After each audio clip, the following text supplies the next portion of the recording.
AI is incredible. It can teach you how to fry an egg and even write a poem, pirate style. Yarr! But it knows nothing about your work. Slackbot is different. It doesn't just know the facts. It knows your schedule. It can turn a brainstorm into a brief. And it doesn't need to be taught. Because Slackbot isn't just another AI. It's AI that knows your work as well as you do. Visit slack.com/meet Slackbot to learn more.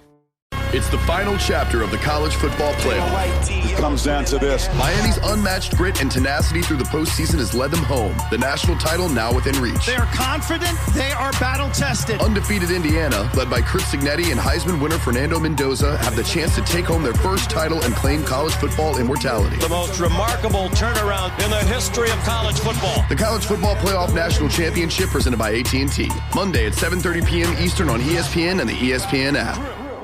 And now, mind you, it's blowing 20, 25 miles an hour, big, old, thick snowflakes coming over, and you would see them for about 20 seconds fly over the blind about 100 yards.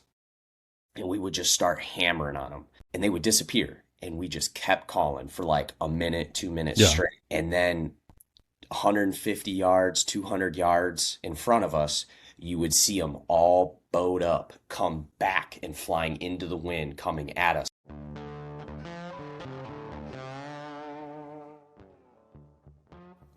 Howdy, folks, and welcome to the Hunting Stories Podcast. I'm your host, Michael, and we have another great episode for you today. Today, we're actually connecting with Chance Wadsworth. He is a world champion goose caller, and he actually just started his dream, which is a goose calling company. So check Chance out. Check out the show notes to see everything that he's up to, but I hope you guys enjoy these stories today. We don't get too many waterfowl goose stories on here, and when we do, they're always great. So I want to say thank you to Chance for coming on. To you listeners, thank you guys so much for tuning in. I'm going to start mentioning this, but we're doing a giveaway here for our 200th episode. So if you aren't following us on Instagram, I recommend you do, because that will be the place that you enter. I think of about 15 companies so far participating, and I'll release more information. The best way to stay up to date on that is, of course, the Instagram, but I will be mentioning it here. But that being said, guys, let's go ahead and kick this thing off. Thank you so much for tuning in. Now let's let Chance tell you some of his stories.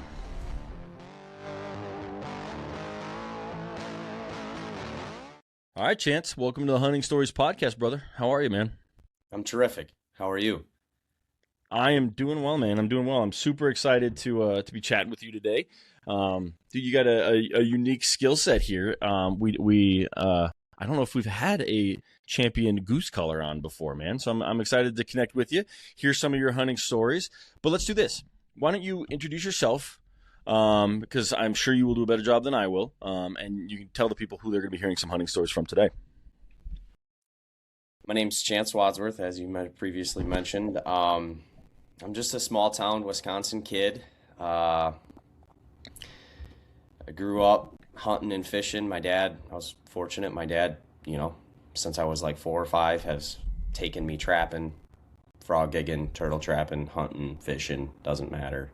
That's awesome. He got me into it, and when he was younger, he did a lot of goose and duck hunting, but he kind of transitioned over into the big game, and that's now what he does primarily. And I love birds. My dad also loves turkeys, and I love turkeys as well. But the goose and duck hunting is my favorite thing to do, I would say. And so I've just snowballed and kind of went off the edge into the goose and duck calling world. And I make calls now full time. I just quit my job. And dude, congrats, man. Yeah, contest calling is like very close to my heart.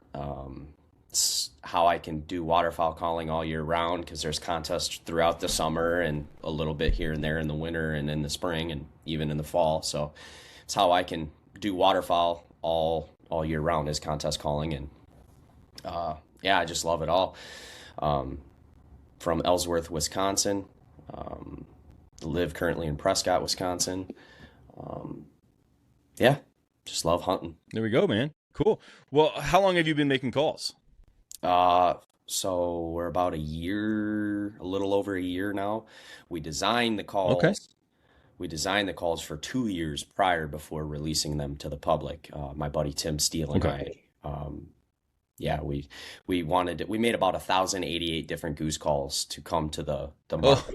That's what we currently sell right now is the Mark One goose call, and we're currently working on the Mark Two. But yeah, 1,088 different goose call combinations to come up with the dude, Mark that's One. crazy.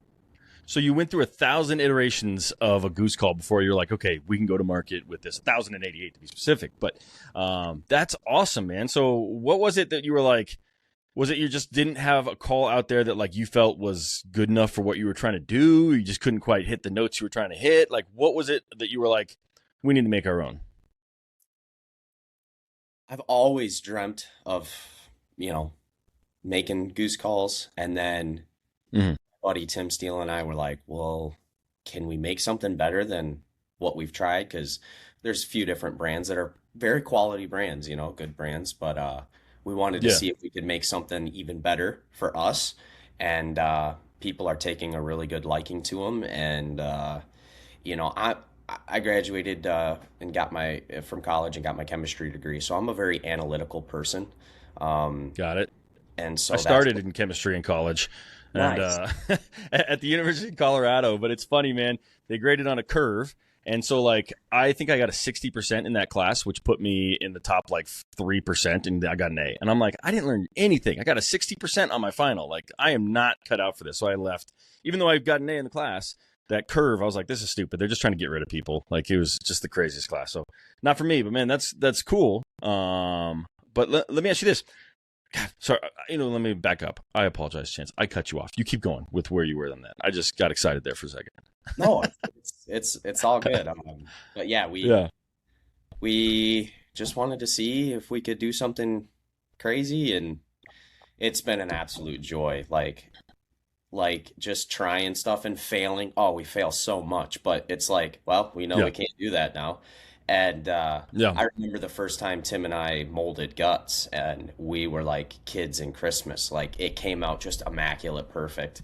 And the plastic was terrible, but just the fact that we molded something and then casted the guts of the goose call was just like mind blowing to us. And yeah, it Yeah. was awesome. But yeah, that's kind of how we got started with that. That's awesome, man. So here's the question I have, and you don't have to answer if you don't want to. But 1,000 iterations before you got to the Mach 1, and now you're already working on Mach 2. What are you trying to improve on something that you spent so much effort getting right the first time? So the Mark One was specifically built to be my contest call. So like Oh, okay. that can do it all. And it's a medium size goose call. So a lot of people have, a lot of other brands have like a medium, a small, and a big, and then different iterations Okay. of each one of those because everybody kind of has their own unique style of calling, and some people Yeah. prefer, you take 10 people and half of those might like a long goose call and the other half might like the medium range. And then of the medium range, some guys probably prefer a smaller barrel because it gets the air to the call quicker and it responds more, where the other guys like the, a little bit longer thing. And then you can even break down the long call guys where same thing. They like a really short insert and a long barrel because of the way the call operates or vice versa. Yeah. And so there's just so many, there's so many different iterations you can do. But what I want to do is build one for me and then prove it. So like the last 2 years, I won the world live on our Mark One goose call. And so Okay. my next plan is to use the Mark Two for team lives, and then maybe the opens in the open contest. Because I'm retired now. Like I won it three times. So once you win worlds 3 times, you're not allowed to compete anymore. Forced retired. Okay. Yeah. That's interesting. That's awesome, man. Well, very cool. Is that so? Well, man, I have so many questions. Let's do this. I'm going to ask more questions about calling and all that later on. Let's dive into stories. That's what people are here for, man. So why don't you set the stage for the first hunting story, and I'll save some of my calling questions for the end. Okay. Man, one of them that comes to my mind is North Dakota. Blizzard conditions. So I'm going to try to be very, very, this is going to be a long story because I'm going to try to be very, very descriptive. And I want people Perfect. That's my favorite kind. want people to close their eyes and just imagine this. Like North Dakota, everybody knows that as like one of the premier destinations for waterfowl. It has all different kinds of ducks and all different kinds of geese. It's a November day, late season, North Dakota. The limit for geese is 8 per person out there. Okay. We had 8 guys. Actually, we had 6 guys, 2 women. And we were scouting around, and we had a pretty decent day. We shot a van the day before, shot like 24, and it was a pretty decent day. We were scouting around. We didn't really have anything for the next day. We had happened to see, I think 20 to 50, maybe 100 geese, Canada geese, in this public cornfield. And we thought, not very good option, but it was the only option we had. None of us really checked the weather, which rookie mistake on a waterfowler's part. We had a blizzard. We had a blizzard coming in the next day, and we set up in this cornfield. And when I tell you, it was cold. It was 10, 15 degrees, low cloud ceiling. Just pouring snow. There was probably already 2 to 3 inches of snow down. We set the decoys. We set about 10 dozen Bigfoots and 10 dozen sleeper shells. And we were in an A-frame. And we were set up on the field edge. We drove in this field, got all set up, and a lot of the people were doubting it. All of us were like, are we gonna hunt this? Like, how late are we gonna stay? And it was about 7 o'clock, so it was like early morning. And we got all set up. We had some heaters rolling in the A-frames. And it was a northwest wind. And if you're a waterfowler, if you're not a waterfowler, a northwest wind means migration. And especially if there's a snowstorm coming through, the birds try to push on the front end of these, weather systems and also the back end. But we were in it, and birds also migrate in it too as well. And I tell you what, oh man, the view that is ingrained into my head. These geese, we would hear them over our back because we were facing south. Okay. You would hear them, and you would look up about 100 yards in the air, and they're in a V, like just heading south, trying to get out of this weather system. And we would just start calling. And so in recent years, calling has dramatically dropped off its effect on what it will do to waterfowl because so many young kids have gotten so good at calling. And this was... Okay. This was 4 to 5 years ago. So this was like still when calling was, pretty deadly. If you were a contest caller and could make a lot of noise, make a lot of clucks and stuff like that. I had all my buddies with that. I taught them how to team call, and we would start ripping on the calls. La, la, la, la, la, la, la, la. And these birds would pass over us. And now, mind you, it's blowing 20, 25 miles an hour, big, old, thick snowflakes coming over, and you would see them for about 20 seconds fly over the blind about 100 yards. And we would just start hammering on them, and they would disappear. And we just kept calling for like a minute, 2 minutes straight. And then 150 yards, 200 yards in front of us, you would see them all bowed up, come back and flying into the wind, coming at us because they're attracted to the sound. And it's like the absolute most beautiful image I've ever had. We did this multiple times. Like, we shot at 8-man limits. We shot 64 geese that day, and every flock would bow up. A flock of 25, 30, 50 would be just cupping up and coming into the spread and just sit right down in front of us 20 yards. Oh man, it's what dreams are made of for waterfowl hunters, in my opinion. Okay. Just absolutely incredible day. We shot a few specks and snows, but I mean, it was just absolutely incredible. That's amazing, man. That's amazing. I've always wanted to experience some of those crazy goose hunting days because they just sound magical. Like I said, I've been out goose hunting once. I think I told you that one before we started recording. And it was in South Texas, kind of near Houston, but this place that supposedly has great geese. I don't know. But when the lights came on, right, we set up all these decoys, the lights come on, and man, we can hear geese in every direction. And I'm like, oh my God, this is going to be amazing. Like this, it's just like, if you haven't heard just like thousands of geese honking, go goose hunt, find a place to do that, because it's exceptional. That being said, not a dang one of them came into us. We had sandhill crane flying over us all day, but no one had any tags for them. And I felt so disappointed, because it was like such this epic experience of like hearing thousands of geese, and then nothing came in. I think we killed 3 geese that day between like 6 of us. But man, that's a cool story that you had. I'd love to do one in a blizzard too, right? Not gonna get many blizzards down near Houston. So yeah, I mean, waterfowl hunting, you're a big game guy, but I think you can apply this what I'm about to say across all species of hunting, in even fishing in some cases, like trout fishing. Pressure kills. Like, you got to manage it. It'll dramatically decrease your hunting success if you're looking in terms of harvesting the animal.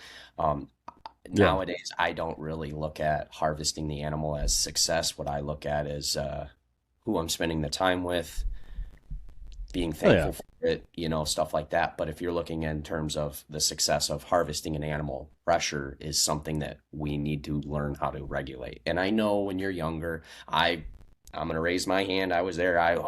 Numbers, limits all the time, biggest deer is many deer, but as I get older, I'm realizing how much pressure affects all of these different species. It doesn't matter if it's waterfowl or deer or pheasant. I mean, you put pressure on things, they're going to change. They're going to move. They're going to get smarter. You're going to kill the ones that are able to be killed with is not of advanced tactics. You're going to educate them a lot. So, yep. For sure. My main hunt is over-the-counter archery elk in Colorado, and my goodness, are there a lot of hunters out there. So you're right, man. Pressure is one of the main things, and if you can avoid it, for big game, it's nice. You can kind of out-hike it sometimes. I wouldn't even know what to do when it came to waterfowl, ducks or geese. So how do you avoid pressure? Do you just not hunt? Like, that doesn't seem like the right answer. What do you do? Don't pull the trigger. Ah, interesting. I film them with my camera. And now that I got a business, I'm trying to get media for it, because everybody likes to watch birds land and stuff like that. And what we try to do is we try not to show any killing on camera. And so that's helpful because I can go out and hunt every day at my hometown and land birds consistently and constantly, because I'm not shooting at them. And, I'll shoot some, I'll eat some, but hey, hunters. Have you ever had one of those stories, the ones that you didn't want to tell, the ones that end in failure? Yeah, I've been there. Actually, you know what? The culprit for me usually is bad optics, or worse, lack of using my optics at all. Picture this. I spot a trophy buck, or an antelope, or an elk, whatever it may be. My heart is racing, but the blurry view, or I just can't quite identify exactly what I'm looking at, it has me second guessing. Well, that's where Vortex Optics comes in. With crystal clear glass and rugged durability, Vortex gives you the confidence to take the shot. Don't let poor optics ruin your story. Make every moment count. Upgrade to Vortex and turn your hunting tales into triumphs. Visit vortexoptics.com today. Every sip of Coca-Cola brings you closer to the excitement of the FIFA World Cup 26.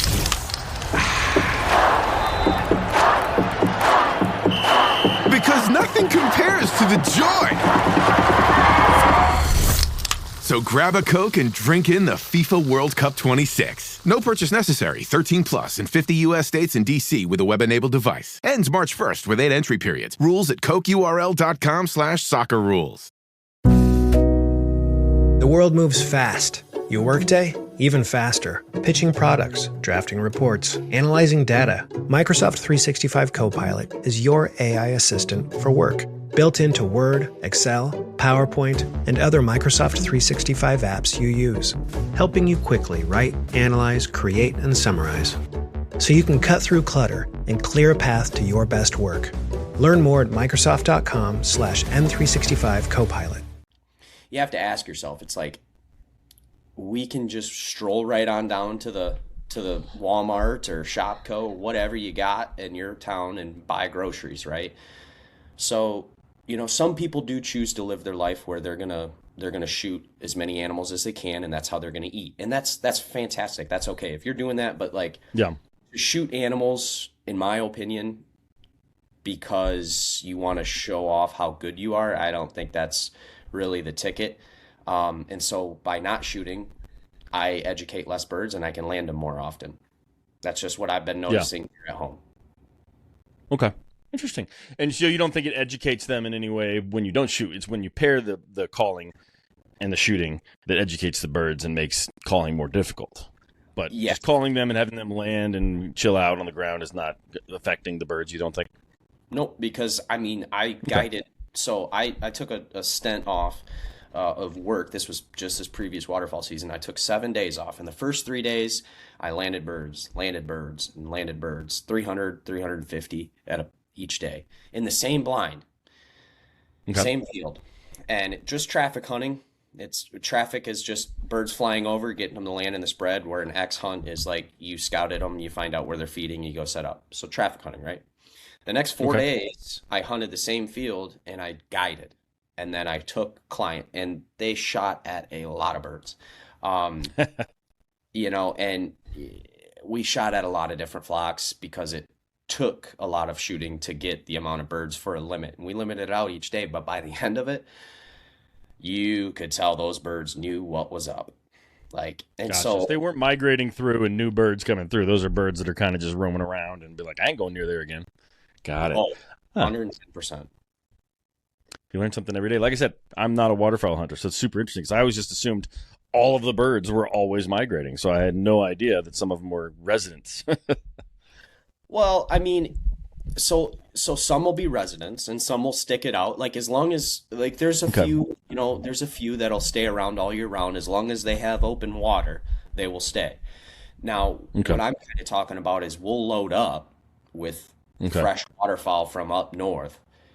But the thing that they're not residents, but they are now staying in this area until something pushes them out, whether that be pressure, whether their roots gets busted, they have no more food, or a weather system pushes them out, freezes them out, and they have to fly. They have to fly south because there is no water.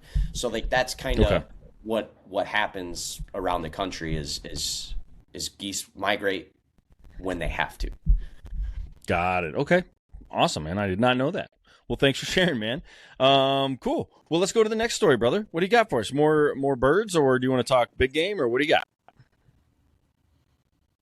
I'll probably talk about my wife's first turkey. That was a pretty special one. Perfect. We met in college. We were lab partners in chemistry lab, and got to talking or whatever, and I invited her turkey hunting, and she accepted, and we went turkey hunting. She didn't get anything.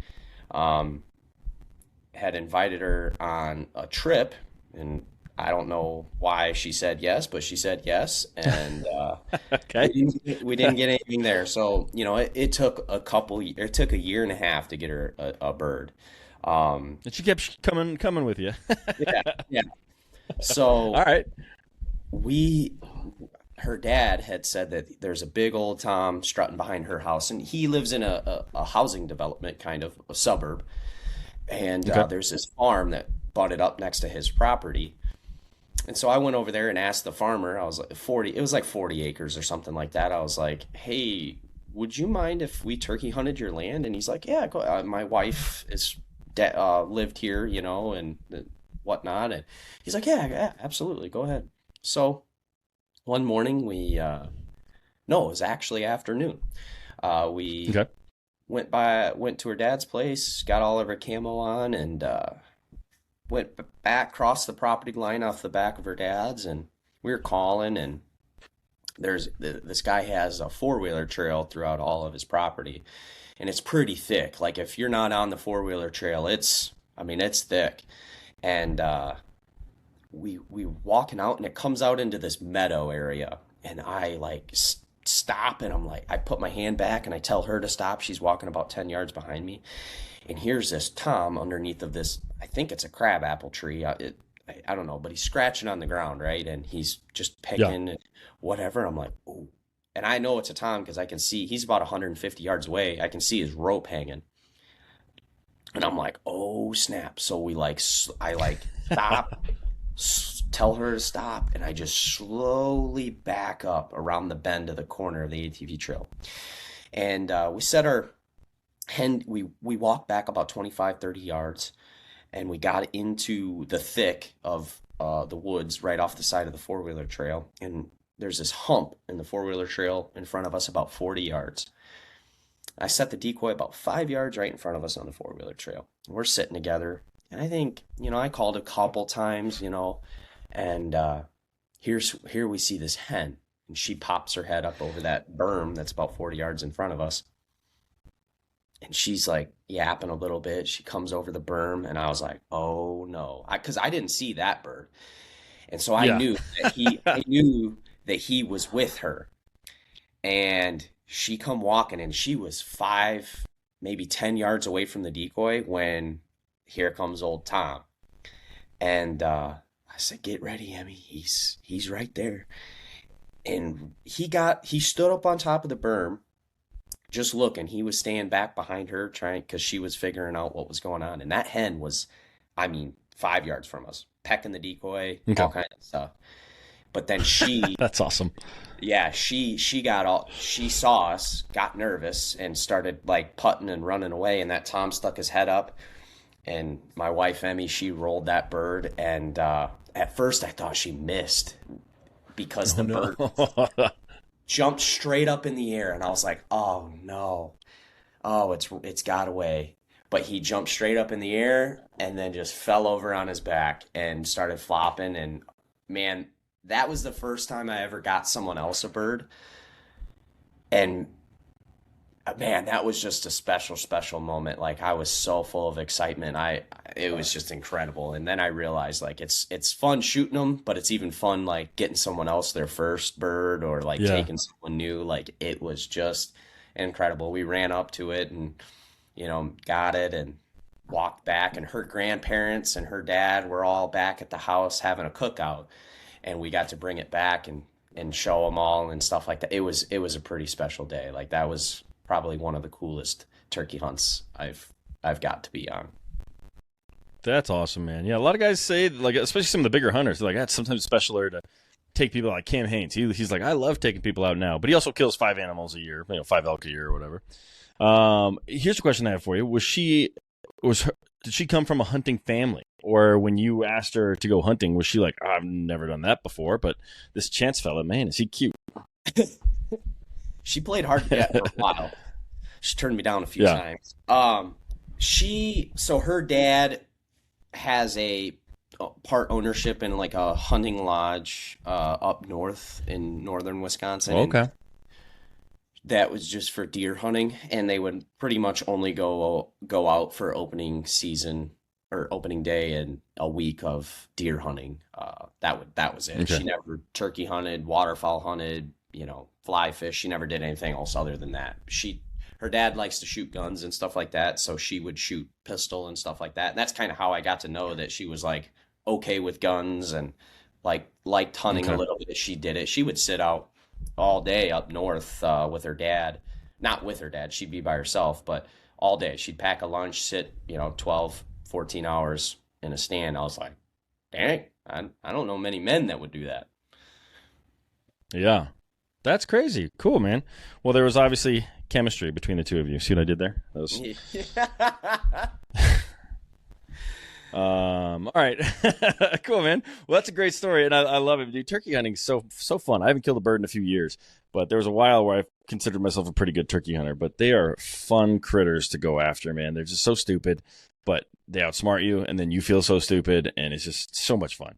Someday on my list is to actually complete my, the Grand Slam, and I still need the whatever they got in Florida. Was that the Oswego, or I don't know how to pronounce it, and I still am missing the Eastern. Go ahead. Oh, it's the Osceola in Florida. Osceola, that's what it is. Yeah, I still need that guy, and I need an Eastern because in Colorado we got Rios, so I've gotten those, and then I've gotten Rios down in Texas, but I don't have an Eastern yet, so I need to find a way to get me one of them. So, but fun hunt. If anyone hasn't done it that's listening, because I know I do have a lot of beginning hunters, go turkey hunting. Go every year. Take kids. Take other people with you. It's just a blast, man. Yeah, it's beautiful. All right, Chance, what else you got for us, brother? Let's keep going. Let's keep them cranking.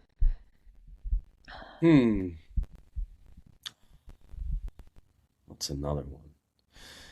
Yeah, there's that one. So it was on the same trip. It's on the same trip as the Blizzard goose story. That year, okay, absolutely incredible. And then that trip was just mine. I think between we had like 12 guys. I stayed for 9 days, and we had a group come early for 4 days and a group come for 5 days, switched out with us.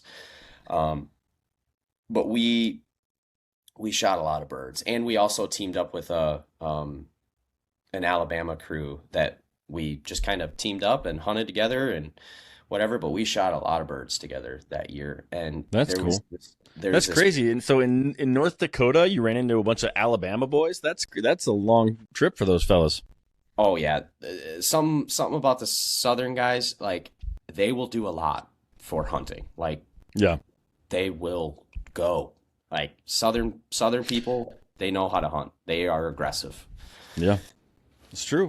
When I was elk hunting this year, we ran into a bunch of old timers, and they were all from Georgia. So I was like, "Hey, you guys can," and they're like, "We come out here every year," and I'm like, "Good on you, boys." So you're right. It's those Southern boys. They're passionate. They got passion. Oh yeah. Yeah. The hunt I'm thinking about was we were in this cornfield, chisel plowed corn, and it was warming up. So the snow kind of got thawed out on that trip, and we found this feed of like, I don't know, probably 10,000, maybe 15,000 mallards. And there was probably 5,000 geese in it. And we set up layouts on the edge of this like water run in this cornfield. And man, it just sounded like torpedoes or like airplanes just coming around you. And these mallards were, 100, 150, 200 mallards at a time circling us and balling up big wads over top of the decoys. And we shot it was 70 something mallards. I can't remember how many. Yeah, it was 70 something mallards, and then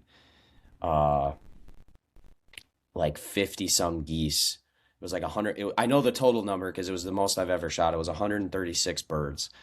And that was with the Alabama boys. Yeah, we got into them good that day, and it was sunshine too, so it was just like super pretty. The sun was at our back right shoulder. Yeah.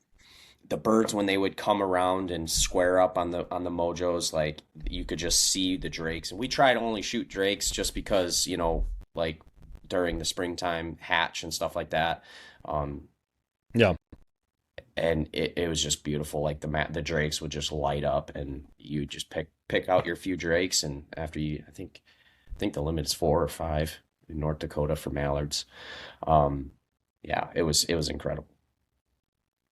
Does it ever feel like you're a marketing professional just speaking into the void? But with LinkedIn ads, you can know you're reaching the right decision makers, a network of 130 million of them, in fact. You can even target buyers by job title, industry, company, seniority, skills, and did I say job title? See how you can avoid the void and reach the right buyers with LinkedIn ads. Spend $250 on your first campaign and get a free $250 credit for the next one. Get started at linkedin.com/campaign. Terms and conditions apply. New Year, same extra value meals at McDonald's. So now get 2 snack wraps, plus fries, and a medium soft drink for just $8. For limited time only. Prices and participation may vary. Prices may be higher in Hawaii, Alaska, and California, and for delivery. Kraft Mac and Cheese is better than 90s hip-hop. We'll remind you of your childhood without making you feel incredibly old. Kraft Mac and Cheese. Best thing ever. That's cool, man. Yeah, I think that it's just such a unique experience to go bird hunting. I told you I went goose hunting once. I've been duck hunting twice, but I just went by myself. I have no idea how to call. I don't think I even brought a call, but someone gave me like 10 decoys. So I threw them in the water and made the best out of it, man. And I actually ended up shooting a coot, and then went out to go get it. And I was like, what is this? This isn't a duck. I was like really confused because I have no idea. But I remember texting my buddy a picture of it and we're like, dude, did I just kill a bald eagle? What happened? Am I going to go to jail? Like, I have no idea what's going on. But it's something that I want to learn, man, because like I think those experiences that you have duck hunting, goose hunting, just waterfowling in general are just super unique. And like, there's guys that just go so crazy for it. And if it invokes that kind of passion with people, I got to experience it more. And so that's something I need to do. I think I'm going to try and take my son out this year and just go out, freeze, and see if we get lucky. The second time I did kill 2 spoonbills. One of them got away, floated away from me slowly. Just couldn't get out far enough. But the other one, I did pull it back, and it felt pretty damn good to harvest my first duck. Yeah, I mean, don't get me wrong, man. Like I've had my fair share of zeros and goose eggs and skunks and all that kind of stuff. I go quite often. I probably go more than the average person. So my success rate sometimes is sometimes probably higher, but I don't go out every single time and shoot a limit. Like it's like my buddy and I just went on a hunting trip and we shot 1 goose over 3 days and like had thousands of them flying over us. Like we get our butts spanked a lot. But that's hunting, right?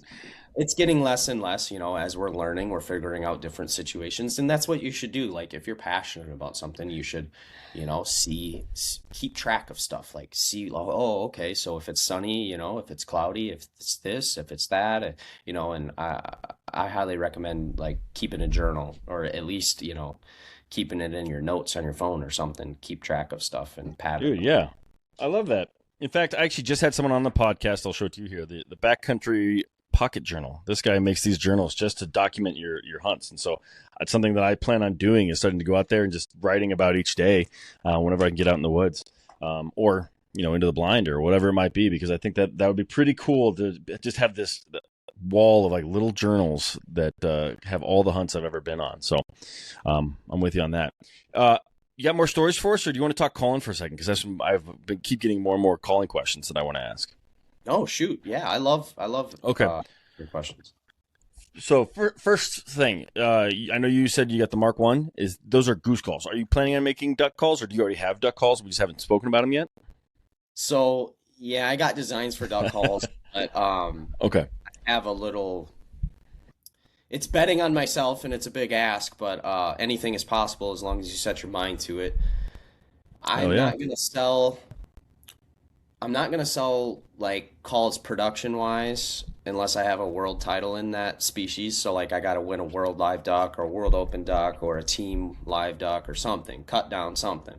Okay. Same for turkeys. Like now I might sell prototypes as like a foundry kind of a thing for like people that are really interested in our brand and what we stand for. Like I'll have them help us out in creating stuff, and that is certainly not going to be the production kind, but we'll eventually I'm either going to die or I'm going to succeed at winning a world live duck.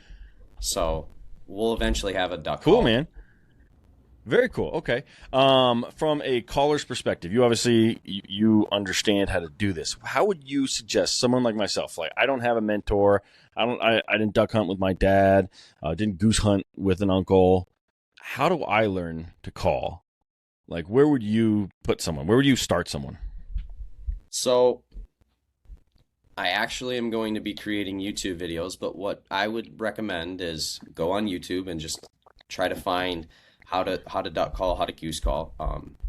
There's really good YouTube series out there with Big Sean calls.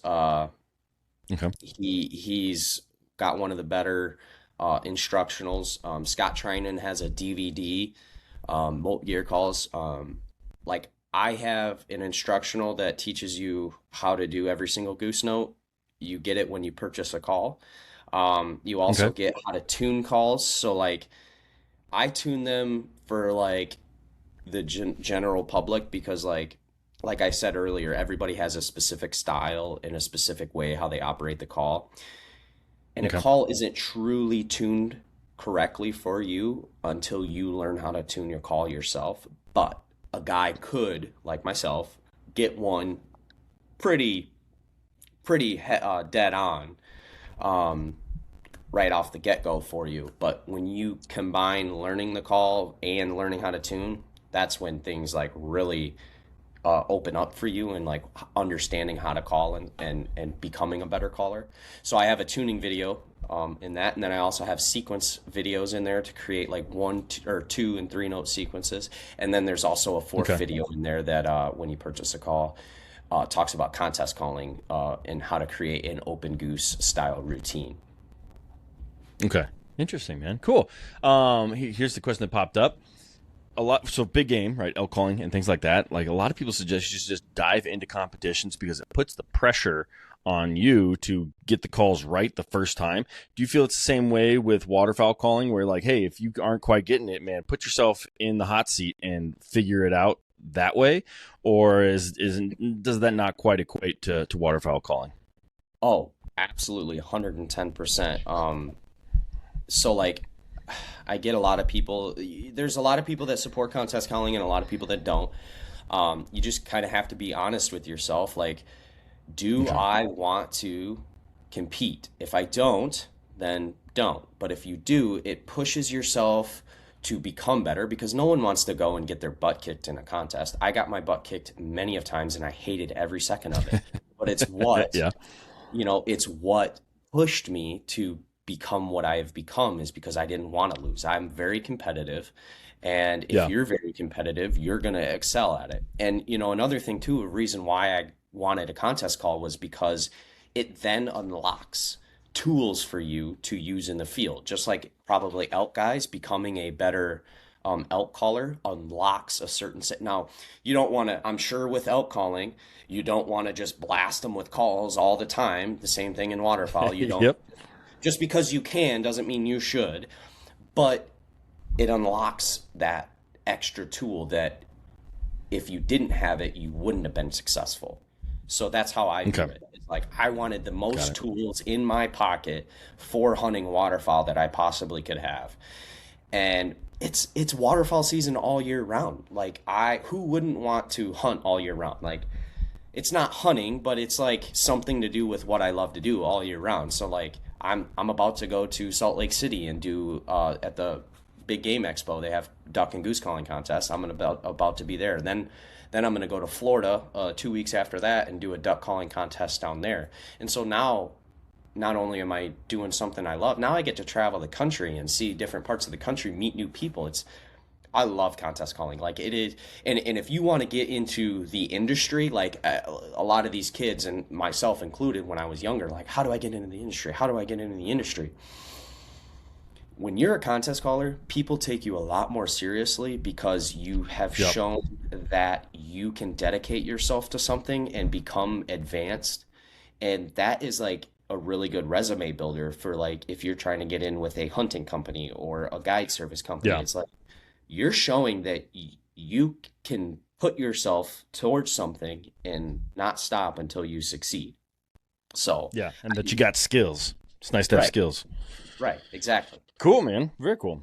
I might be going to that Utah one. I'm still mapping that out with my wife. So, man, when you get out there, hit me up, because maybe we can grab a drink or something, or some food. Heck yeah. And to all my listeners, too, if you guys are going to that, hit me up. I'd love to meet some people when I get out there. I don't have any plan right now. I'm not entering any calls or contests or anything like that. I'm just going and want to experience it because I've never been. One year I was out there for work the week after. And I was like, oh, why didn't I just come a weekend early? It would have been great to come to this event. But I hear it's a pretty awesome event out there in Salt Lake that they have. And what is it, like the 12th through the 15th or something like that of February? Yeah, it's Valentine's Day weekend, and it is truly incredible. Oh, no. Yeah. Yeah. How are you getting away from your wife? How are you getting away from your wife on Valentine's Day? My wife and I have a very good understanding of each other, and we're very different than most people, your first date was turkey hunting, it sounds like, so that's different. Yeah, it's my wife and I get each other, like, don't get me wrong, like, we want to be around each other constantly. Like, my wife is my best friend. She's the most amazing person I know. But like, she coaches running, and so she likes to go on big trips to like go to marathons and stuff like that because she also runs. And I don't ever want to take her dream away from her, and hunting is my dream, and she won't ever take my dream away from me. And we just have that understanding of each other. Yeah, you can always do your Valentine's Day date another day, right? It doesn't have to be on Valentine's Day. Exactly. That's something I'm going to now work on convincing my wife of so that I can actually make it to that SLC event. So, cool, Chance. Anything else you want to, any other stories you want to tell? Let's ask that first. And I mean, I could sit on here and talk stories for a day. I got all kinds. If nothing comes to mind, we're about at time here, and so I want to be respectful of that. And I want to give you time to tell the people where they can find your calls and more information about you and what you're up to. So why don't we dive into that, man? Where do you want to send the folks if they're interested in following you or buying some of your calls? Yeah, so we are only direct to consumer. We only sell directly to people. We're not in any stores. You can find us at quillcreekcalls.com. And then if you just want to see what we're about, you're not really interested in buying a call, you just like to see geese in their natural habitat or us fooling around being silly, like I love having a good time hunting. It does not matter. To me, I just like having fun. We're on Instagram, we're on Facebook, we're on Snapchat, we're on TikTok, all that stuff. Just type in Quill Creek Calls, and we probably got a profile on there, sharing our story, sharing what we're doing. Yeah. Sweet, man. Sweet. And I'll put links to all that stuff in the show notes. So if people want to find you in Quill Creek, they can just click, make it that easy, man. Chance, thank you so much for reaching out in the first place, because I know you connected with me, and then coming on, man, and being brave. A lot of people are like, "Ooh, I don't want to get on podcasts," but it's a lot easier than people think, right? It's just talking. It's like being at hunting camp, just talking stories. It's easy. Yeah, exactly. There's no pressure, man, and it's just I love talking hunting. It doesn't matter if it's elk hunting, turkey hunting, waterfowl hunting. I love it all. Being outside, being where we're supposed to be, I think. Hell yeah. All right, man. That's I think you're 100% right. But thank you again, man, for coming on. I do appreciate it. And to you listeners, check out all of Chance's links, man. Check out the calls and get yourself one. So thanks again, Chance, man. Appreciate you. Thank you. Awesome, buddy. That was great. Great. All right, guys, that's it. Another couple stories in the books. Again, I want to thank Chance for coming on the podcast. It was great meeting him. Hopefully we get to connect sometime soon, grab a beer. But I hope you guys enjoyed that as much as I did. Make sure you check out the show notes, check out his calls, check out his Instagram, check out all of his socials, and give him a follow and see what he's up to. And if you're near any goose calling competitions, he'll probably be there. So check him out. But guys, thank you so much for tuning in. I really do appreciate it. Again, reminder, follow us on Instagram if you are interested in the giveaway, which is going to be coming up here in a few months. I just am getting a little bit of a head start on it. But beyond that, thank you so much for tuning in. If you could please like, share, and follow the podcast with at least, or share the podcast with at least one other person, I would very much appreciate it. Thank you guys so much. Now get out there and make some stories of your own. Thank you. Well, the holidays have come and gone once again, but if you've forgotten to get that special someone in your life a gift, well, Mint Mobile is extending their holiday offer of half off unlimited wireless. So here's the idea. You get it now, you call it an early present for next year. What do you have to lose? Give it a try at mintmobile.com/switch. Limited time, 50% off regular price for new customers. Upfront payment required. $45 for 3 months, $90 for 6 months, or $180 for 12-month plan. Taxes and fees extra. Speeds may slow after 50 gigabytes per month when network is busy. See terms. Starting a business can seem like a daunting task, unless you have a partner like Shopify. They have the tools you need to start and grow your business. From designing a website to marketing to selling and beyond, Shopify can help with everything you need. There's a reason millions of companies like Mattel, Heinz, and Allbirds continue to trust and use them. With Shopify on your side, turn your big business idea into... Sign up for your $1 per month trial at shopify.com/special offer.